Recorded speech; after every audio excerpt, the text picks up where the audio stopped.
अपने आत्मनिर्भर भारत को बनाना है।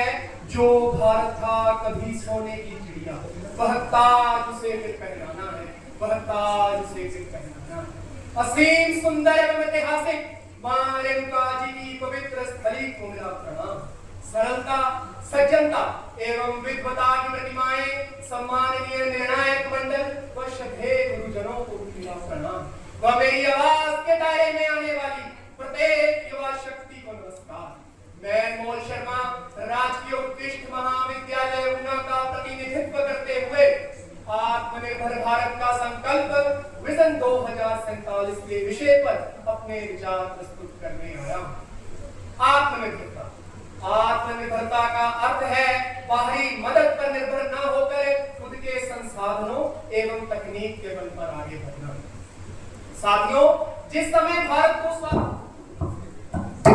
भारत को स्वाधीनता प्राप्त हुई, तब भारत ने आत्मनिर्भरता की ओर अपने पहले कदम बढ़ाते हुए आईआईटी, सीएसआईआर, डीआरडीओ, एम्स और इसरो जैसे प्रतिष्ठित संस्थान की स्थापना की, जिसके वैज्ञानिकों की कार्यकुशलता से मंगल से लेकर चांद तक भारतीय तिरंगा लहराया एवं जिस दक्षिणी ध्रुव पर आज तक कोई नहीं पहुंच पाया, मेरे इस भारत ने उस दक्षिणी ध्रुव को भी फतेह करके दिखाया।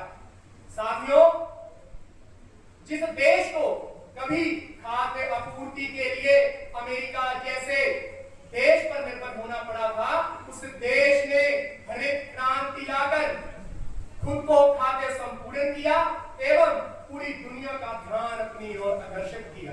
और आज इसी हरित क्रांति की बदौलत भारत दुनिया का दूसरा सबसे बड़ा खाद्यान्न उत्पादक देश बन चुका है, जिसमें हमारी हिमाचल प्रदेश की खेतीबाड़ी और बागवानी करने वाली लगभग 70% जनसंख्या अपनी अहम भूमिका अदा कर रही है।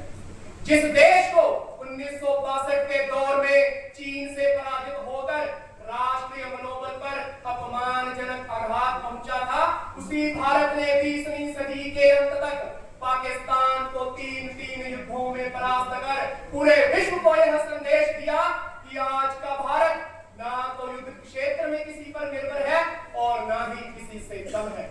मेरे एक साथी ने यहाँ वक्तव्य दिया कि आज का भारत रक्षा के क्षेत्र में पूर्णतया निर्भर नहीं है, तो मैं उन्हें बताना चाहता हूं कि वित्त वर्ष 2023-24 में इसी भारत ने रक्षा निर्यात ऐतिहासिक 21,083 करोड़ रुपए तक पहुंचाया।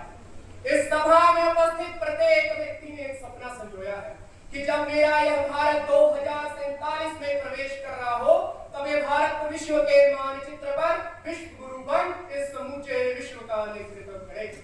और आज मुझे यह सपना साकार होता भी दिख रहा।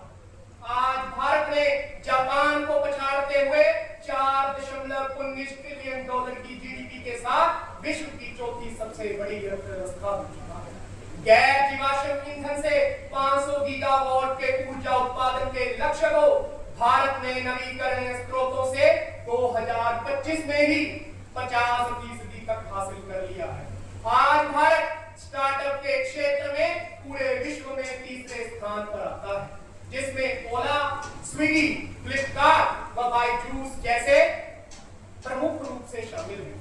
आज सोशल मीडिया के क्षेत्र में भी भारत की आत्मनिर्भरता बढ़ी है। मेक इन इंडिया के लक्ष्य को मजबूती प्रदान करते हुए एराटाई नामक चैट ऐप पर मात्र 10 दिन में ही 10 लाख से अधिक लोग जुड़ चुके हैं, जिसे भविष्य में व्हाट्सएप के प्रतिस्थापन के तौर पर भी देखा जा रहा है।